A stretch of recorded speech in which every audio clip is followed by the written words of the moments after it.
Hi, everybody. Can you hear me? No.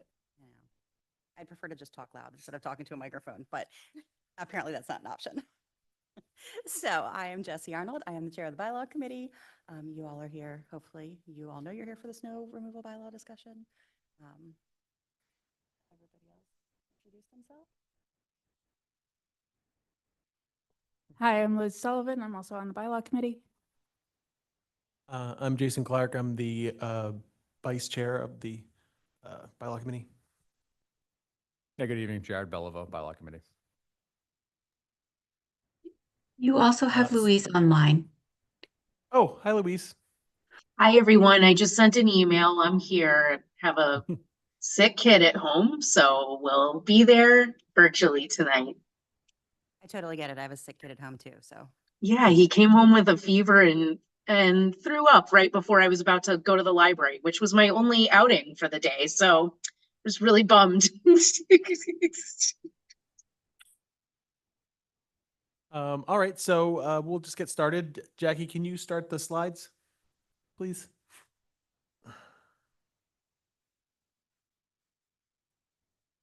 So this is about a snow shovel bylaw.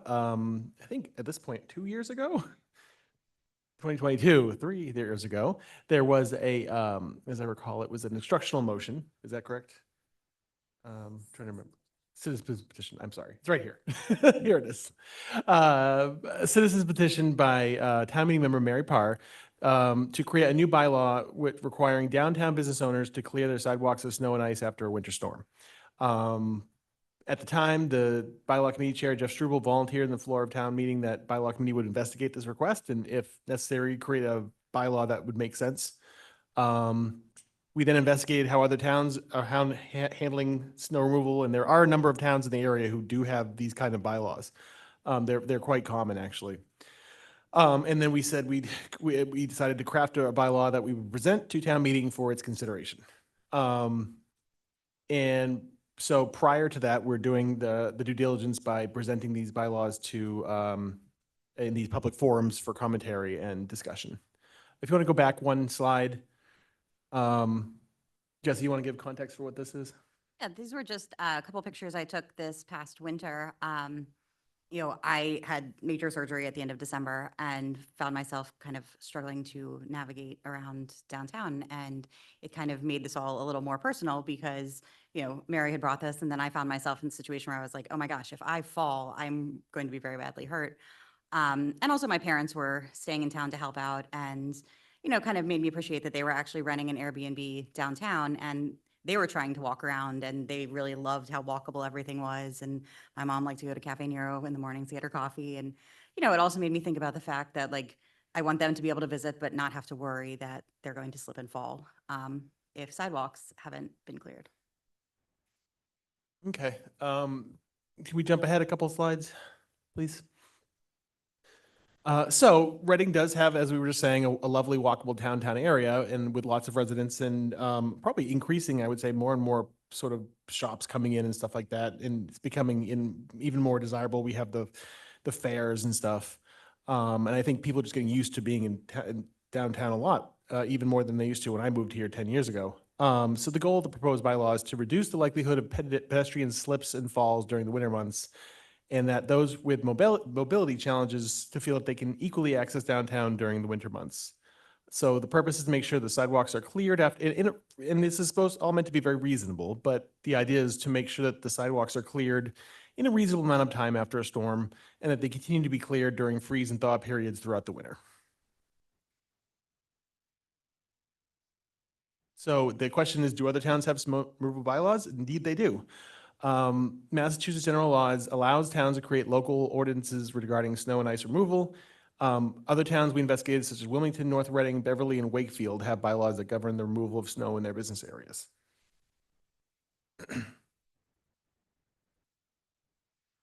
So this is just the actual text of the bylaw. Does anybody prefer reading it or having me read it? I can go either way. I'll let you read it. Okay.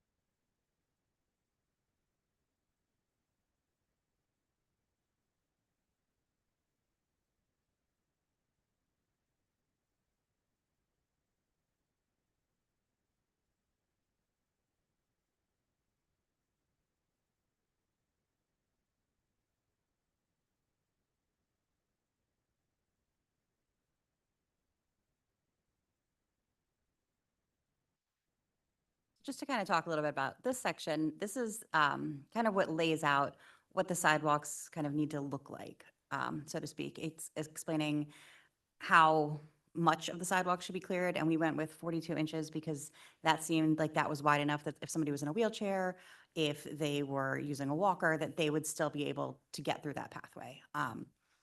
And then, we did a lot of investigation and a lot of discussion of how to phrase all this. A lot of work with town council as to how we actually say this. And kind of in all of our research and all of our discussions, it was kind of a combination of things of, we wanted to make sure that we weren't creating a minimum requirement because, if it's an eighth of an inch of ice, that's pretty treacherous.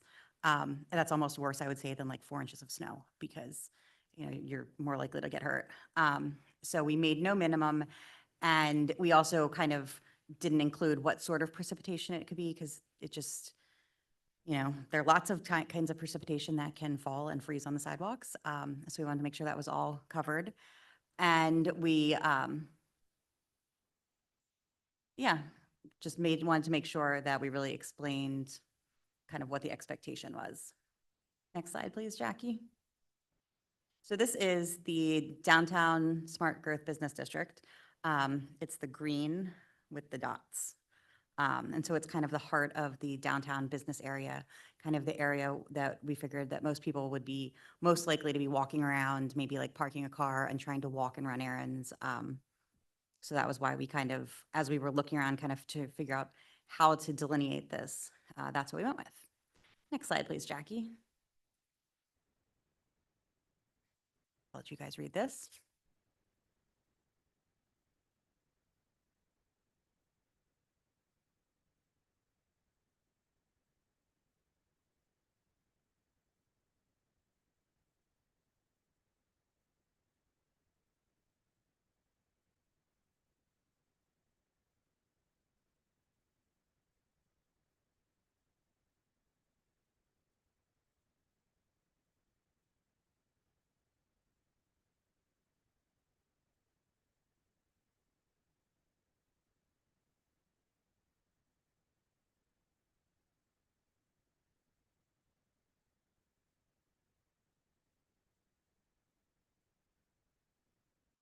So this was just kind of give a little bit more information about how things should be cleared and how this should all be maintained. The whole maintenance part came out of a meeting with DPW because one of the things we wanted to make sure was that people kind of weren't just throwing down anything. I know last winter when it was really icy and you couldn't get snow melt for anything, and I like tried to DoorDash kitty litter because our driveway was a literal sheet of ice. And instead of like the kitty litter I thought I was getting, that was like the nice, like grainy stuff, I got this like pine pellets. And I was like, this is not going to help me. So we don't want people being maybe somewhat foolish like I was. I didn't put it down, but we also want to make sure that it's environmentally sensitive and it's not something that's either going to harm the sidewalk or that if there's runoff is going to be harmful to any waterways. So next slide, please.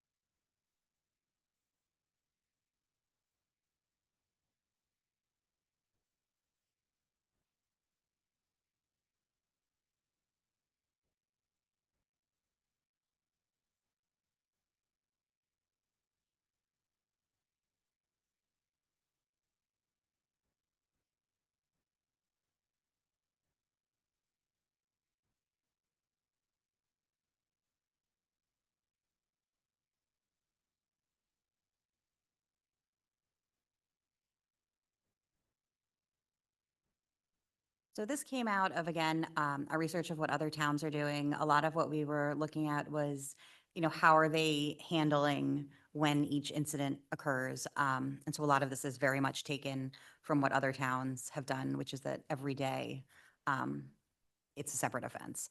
And the next slide, which I'll just tell you what it is, sets up the fines. There we go, Jackie, you read my mind. And, again, this is pretty much in line with a lot of our neighbor towns are doing.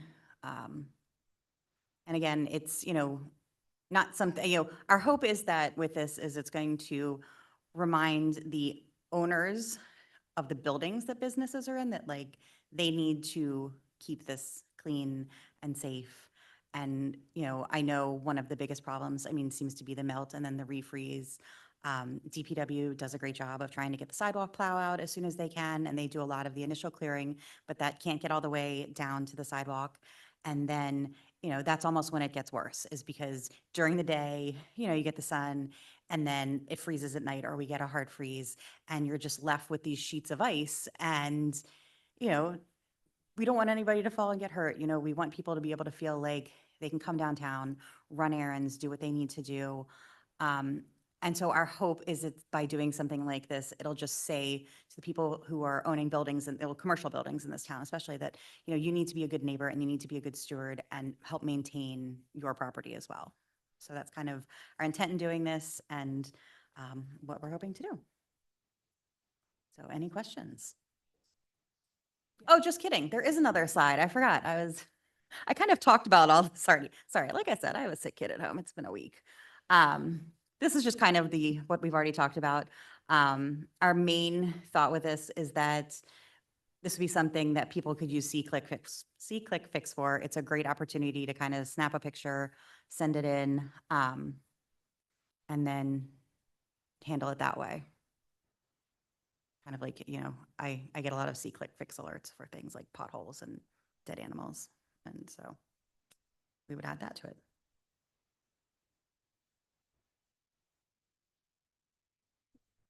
That's the end now for any questions.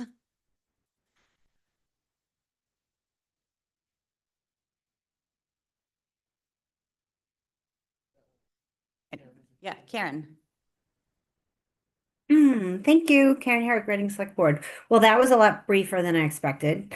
Thank you all. So I just wanted to ask a question, two questions. Does RPD know they will be one of the enforcement agencies, and are they comfortable that this allows them to do their job? And then the second question that comes up a lot is, has everybody in the smart growth district in the areas impacted by this been notified by, let's say, USPS mail, and maybe email too, if it's possible, because we get that a lot as well. We'll see people before town meeting saying, this is the first I've heard of it. Why wasn't why wasn't this discussed in public? And I have not been in the loop as to what outreach has been done already. Thank you. Sure. So Chief Clark is here. We are working with RPD as to how we're going to handle enforcement. There's been some kind of changeovers in leadership in this whole process, and we should have reached out to them sooner. And so we are working with them now to figure out who's the best enforcement mechanism. We're working with Town Hall just to make sure that we are not unduly burdening RPD with, non-emergent matters when they need to be responding to more emergent matters. So we're looking at what some of the other towns are doing and trying to figure out kind of the best, if we need to tweak that a little bit. With regards to notification, that's been discussed. I don't know if something was mailed. We've spoken about it with Town Hall. That was part of the purpose of doing the community outreach in the two meetings we've had. Certainly something I have a meeting coming up with the town manager and the assistant town manager, and we can discuss that as well. But there needs to be kind of further outreach. I know the town, posted it on their social media platforms and everything. So it's gone out in a lot of different notices, but I don't know if there's been like a specific email or like physical mailer that's gone out. Could I ask one more question? Sure. As you're mentioning, we're looking to see what other towns are doing. I can imagine town meeting members asking the same question, so I'll ask it now. What other towns might you have looked at, or did the bylaw committee look at in making these recommendations? Oh my gosh. Okay. I will have a better list for you probably at town meeting. We looked at, so many: Arlington, Medford, Wakefield, Wilmington, Beverly, North Reading, maybe Andover. Melrose, Wakefield? Well, Wakefield, yes. Wakefield does have a snow removal bylaw on the books. I was going to ask, what was the one that had the really intense one we were discussing about? There was one that had like This last. Oh, Medford, that was Was that Medford. That has Medford? the- They were is just, really they were intense. really intense. They were, Okay. I'm trying to remember off the top of my head. I Are mean, they the one that if you don't do it, they do it and charge you? yes, that was Medford. Yeah. I mean, we looked all over the state. I mean, Acton, I think.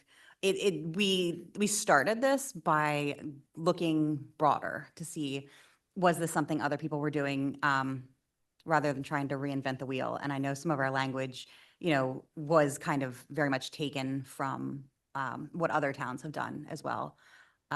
So it is something that is very much done in other communities. We looked at, a broad spectrum, because certainly, I mean, Medford, Arlington are very different from, Reading. So we also looked again, like, like I said, Wilmington does it, North Reading, Wakefield.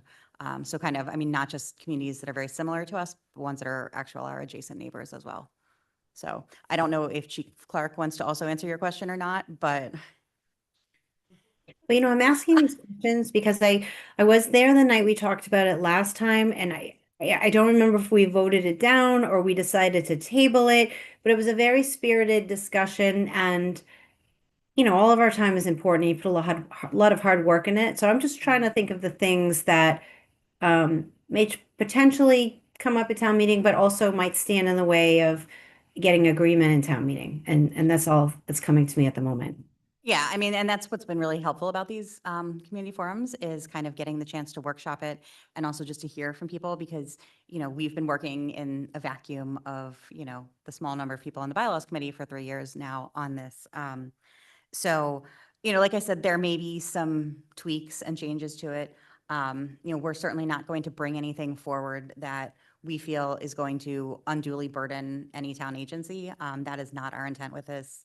We want to be good partners. And so, like I said, things could change between now and then while we kind of like work out some of the kinks. Well, I would, if Chief Clark wants to speak up so I can get a dry run of what, his response will be at town meeting, I don't know if I'm the only one online who'd love to hear what, get a preview basically. Thank you. I was gonna say, you might have to go up to the podium. Hearing me is not a problem. I know. I'm trying not to yell on the microphone. Is this good? This level? This level okay? Okay.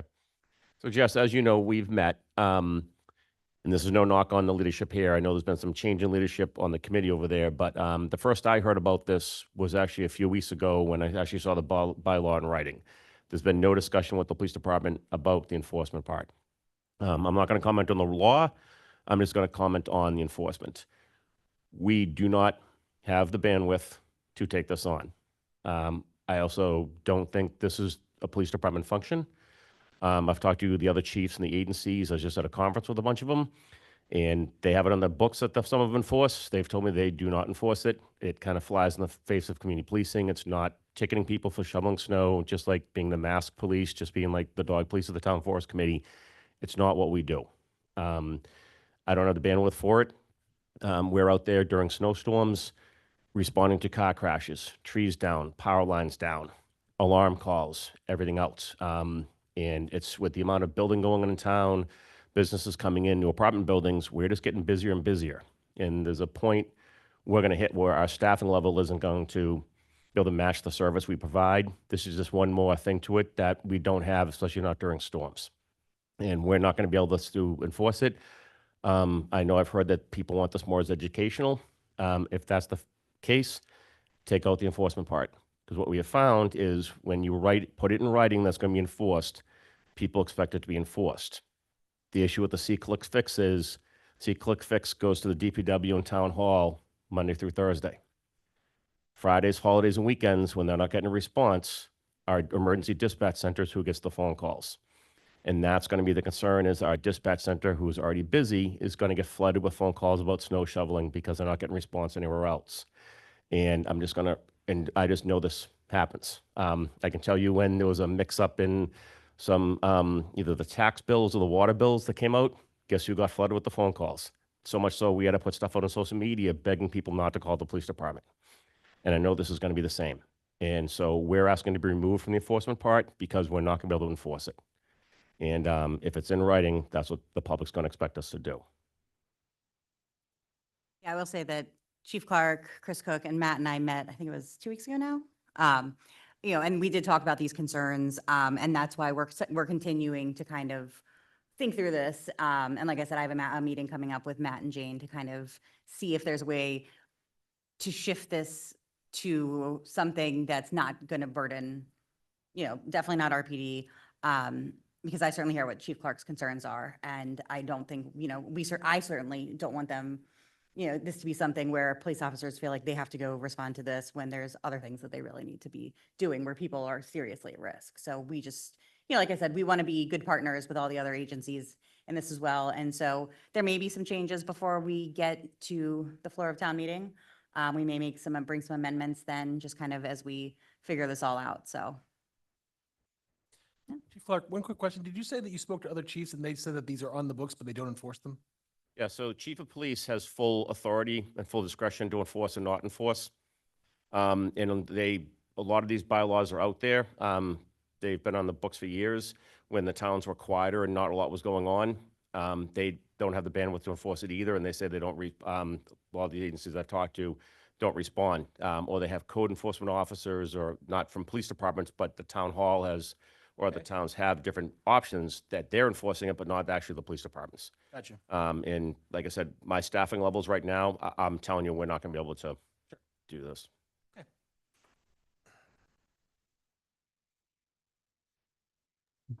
Crystal.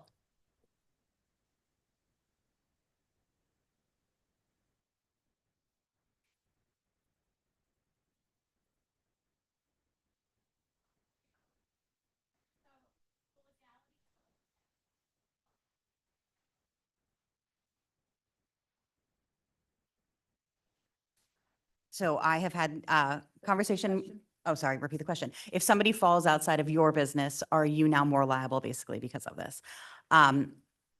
So we had that conversation with town council.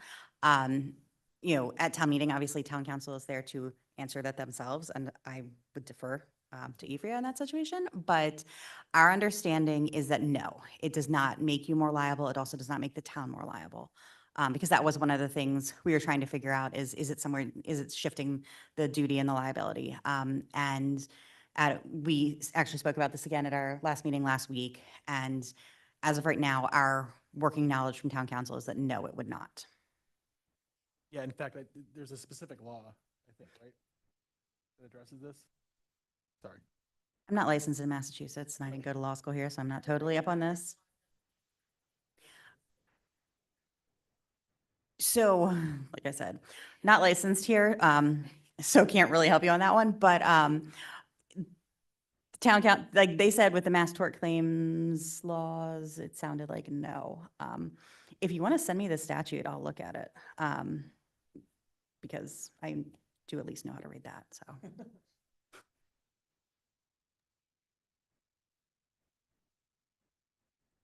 Sorry, this is Louise. I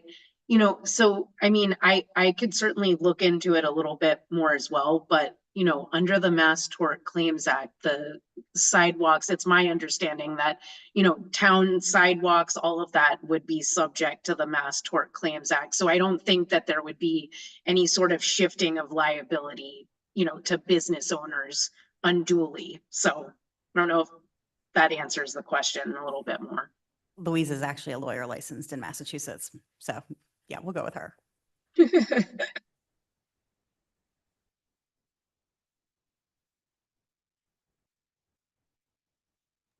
We also do have a couple of, it looks like online, I don't know Sorry, if, Oh, hold on. Louise.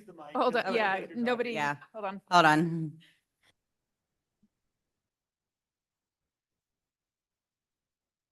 Does this work? Yeah. So I'm not knocking our town. They do a fantastic job. My husband plows. I get it's a long and grueling task, but when we're downtown and a lot of us do clean sidewalk to sidewalk, the town comes in 2 days later and then does the street because the street isn't fully paved sidewalk to side from the other side. So Haven Street only gets half plowed during a storm. And I'm lucky because it's on my side that doesn't get plowed. So my parking spaces are covered in snow. And then 2 days later, the Bobcat comes through or the plow comes through and now I'm covered in ice. and I'm battling that. So I'm just asking for possibly like some sort of partnership, especially last year with the ice and snow, the salt and sand. That was so hard to get. I mean, we were calling everywhere to get the ice melt down. So if we could possibly get buckets in downtown hauled from DPW just as some sort of a partnership. So that's something that while they're getting their rest before they widen everything, we have some sort of mitigation there. Just wanted to note that that was something that we heard at our meeting last week about whether like, stuff like sand could be made available. I know that at school, the crosswalks near schools, there's often a bucket if there was something like that. So that is something that we've heard. And there was also a concern expressed last week about what happens when, where does the snow go? Because sometimes those piles, I mean, I think several of us lived here during the 2015, that wonderful January. And like, at some point you literally run out of snow or run out of space to put the snow. And so like, is there a way that things could be moved so that there's continues to be a place to put the snow? I will say the way the town does that, as just offering perspective, the 42 inches is only half of the sidewalk in my front of my shop. I shovel the full way. I'm customer facing. I don't want my customers to slip and fall. I want my customers to be able to get in. We also do have other properties around town that we do that in. The 42 inches in a larger storm is a perfect opportunity for us to be able to do that piece. And when the town comes through that 48 hours later to remove it, that's fantastic partnership there, because now they're removing that excess that we couldn't get to, where most of us probably won't do the 42 inches. We're probably going to do the wider width. Yeah, and certainly, anybody who does more is welcome to. It's, it was setting kind of the minimum. Which is understandable. Yeah, I think a lot of this, the thinking behind this and is just getting, this is one of those like, let's get it on the books kind of thing. It's just like, let's just agree that the social contract suggests that we should try to keep it so people don't slip and fall on ice, to some degree.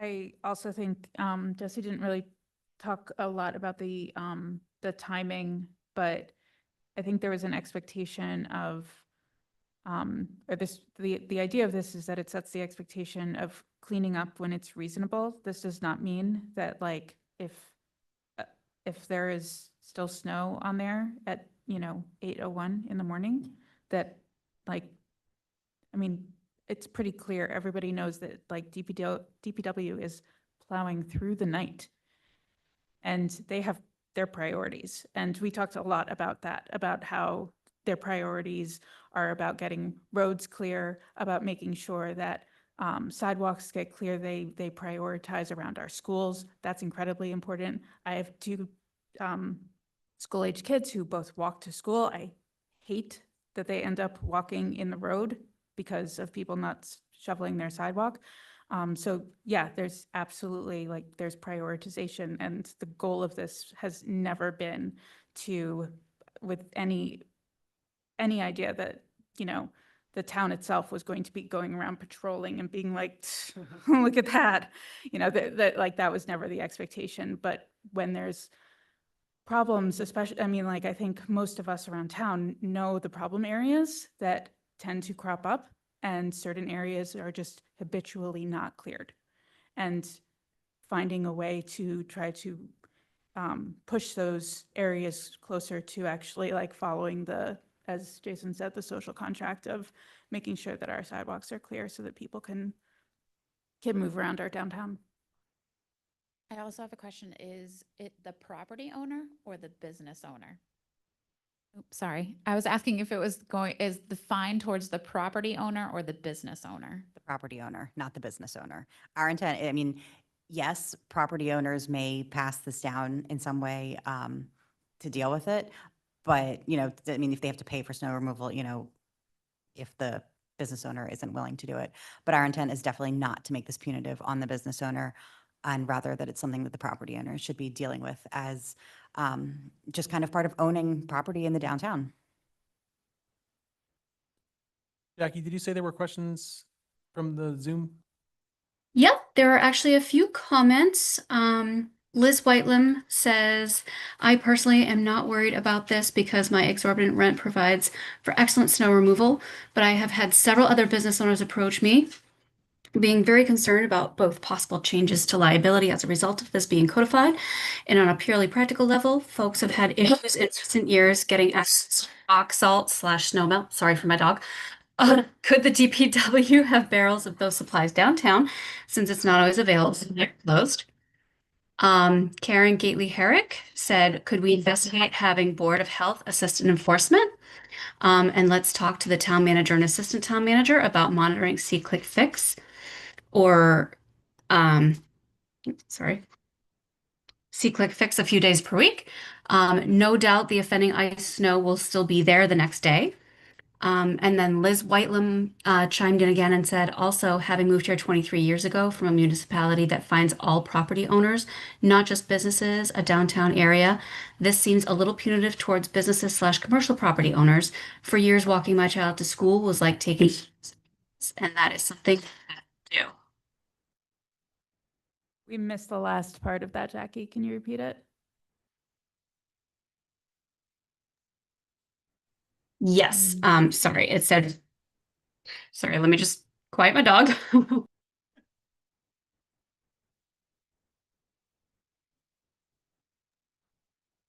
Sorry, that last part was for years walking my child to school was like taking our lives in our hands, and that's something we had to do.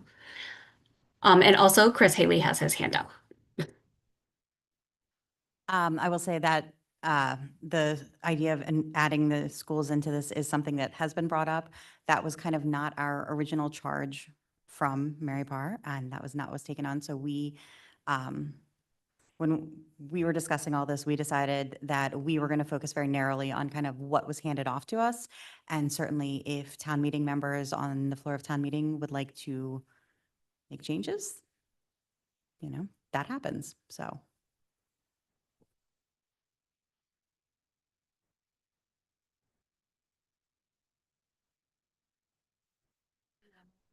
I was just going to let Chris Cook respond because there've been a couple questions about if DPW could provide buckets of sand and salt. And yes, we can add some, yeah, we can add some additional barrels around the downtown. There we go. So DPW is pitching in to help as well. So thank you, Chris. Okay, so Jackie, I know you said that Chris Haley had his hand up. Was there anybody else after Karen, or was Chris our next hand? That is the next hand, and then Kevin McCarthy. Okay. Go ahead, Chris, then. Thank you, Jesse. Real quick, Chris Haley, 71 Tennyson Road. I also own a business in the downtown, Two Haven Street, Unit 301.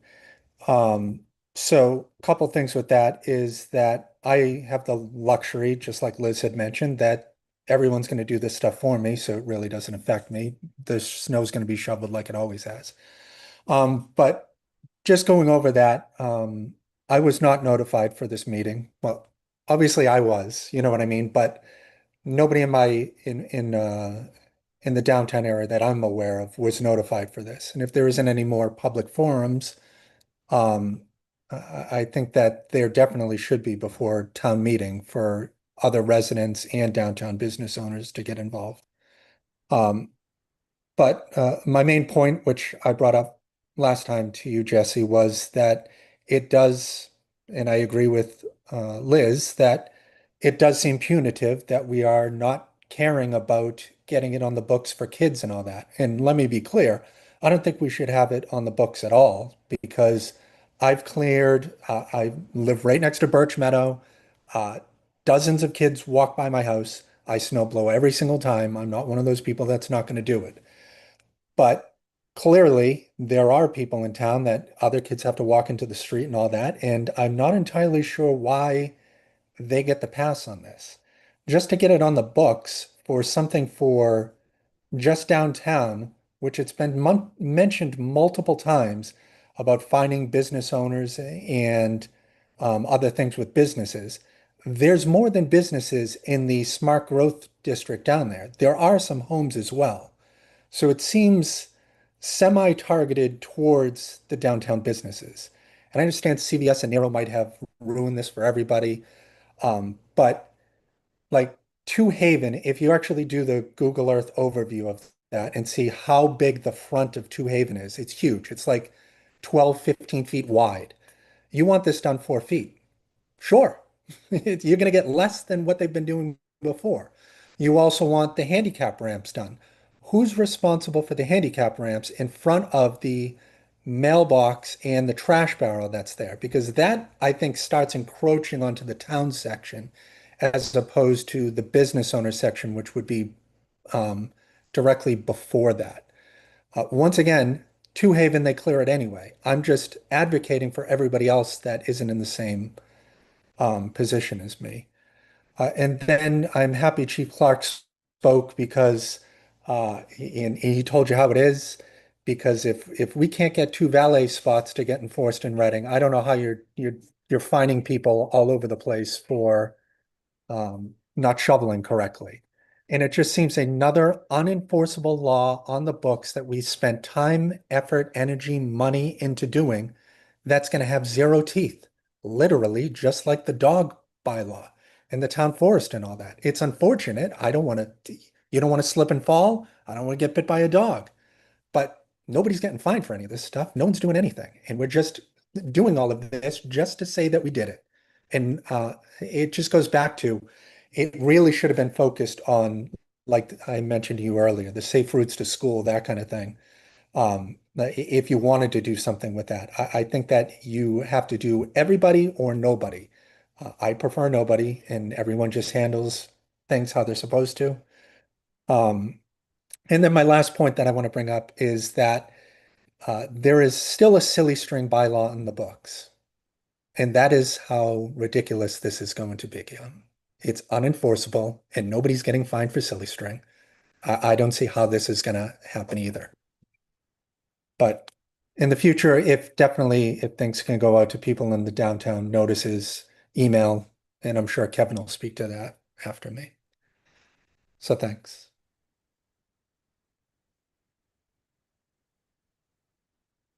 I think, all right. All right, Kevin was next. I know Mary Parr also then wants to respond. Good evening, folks. Hi, Kevin McCarthy, Senior Planner for Economic Development for the town of Reading. Yeah, thanks, Chris. And Chris made a couple of points that I was going to make, including the fact that, yeah, I did send out an email to a list of about 40 or 50 downtown business owners, but only, I'm afraid, today when I learned about the meeting. I just wasn't aware of it. And I know that the town did promote it, but there are a lot of town committees, a lot of town meetings. But specifically a notice going out, I only sent that out today because I realized that the business owners are certainly stakeholders in the conversation. I also spoke to them over the course of to about maybe 5 or 10 of them over the course of this morning and this afternoon, and a couple of them had some concerns. A couple of them contacted me later in the day. I think none of the ones I talked to really had an objection to making sure that their sidewalks were cleared and shoveled. I think they want to be good customer facing businesses, as we've heard earlier. But I do think that some of them raise concerns about the specifics of the implementation and the specifics of the enforcement, the specifics of the timing, how long they had, and even things like where they're supposed to put the snow for those who are in narrower sections. So I think that I think generally speaking, they would appreciate, several of them would certainly appreciate the opportunity to be involved as you refine the language and the specificity of that as you prepare it. So I think you may hear from some of those folks, and I'd certainly be happy to facilitate that as best as I can if you'd like. That would be great, actually, Kevin.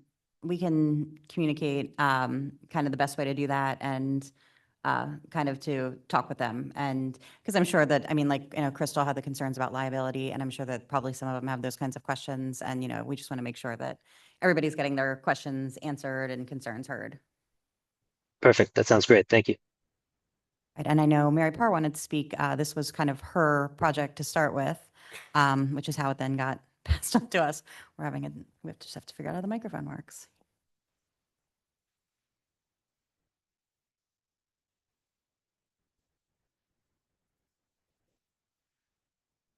Mr. Haley, your business is at Two Haven, and I'm getting too old to shovel out people in the wheelchair that live further down Haven from you and get stuck in the slush because the sidewalks aren't cleared. I think you think they should just go the wrong way down the middle of Haven Street to get to CVS when they have medical needs to do so? I guess, can I respond, Jesse, or? Sure. Thank you. I'm not saying that at all. Like I mentioned, Two Haven gets done by our condo association that we have anyway, and they're always doing it. So it's not my business that I'm caring about. It's everybody. The same wheelchair can get stuck on Tennyson Road right here, and nobody seems to care about that, except only in the downtown. That is deliberate and punitive to only the business owners and the handful of residents that are in the downtown. There's more to Reading than downtown Reading. I'll respond to that one. I understand what you're saying, Chris, and I think, I've communicated this in other meetings, we are walkers to Barrows. There were times last winter when I could not safely walk down King Street to get to West Street because it was a sheet of ice. And yes, kids were walking, including my own, in the street. And as a parent, I don't like to see that either. But what was given to us to work on was a very narrow scope. Certainly, like I've said, it's something that, if this goes to town meeting and people are like, we want it cleared around the schools, and someone wants to make an amendment and town meeting wants to vote on it, that is the will of town meeting. And that is what it is. That was kind of beyond the purview of what was given to us. And that is why we have chosen to focus on the businesses. Also, because kind of like Mary said, it's wonderful that, by you, they clear all the way, Crystal's out there shoveling, but there are some businesses that aren't. And, I think it's certainly been discussed on, town Facebook pages. There tend to be some kind of chronic problem areas. And at least one of those businesses is something that is very important to seniors, and seniors who may live in some of the condominiums downtown, their best way of accessing it may be on foot, and it is then that they can't get around and get to things that they need. Like I said, this has a very narrow scope intentionally. It's certainly something that if the will of town meeting is to broaden it, that's what town meeting wants. But we very intentionally kept this narrow because that's what was handed to us.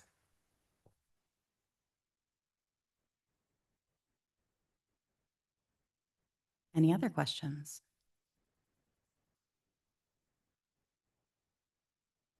Any other questions or comments online, Jackie?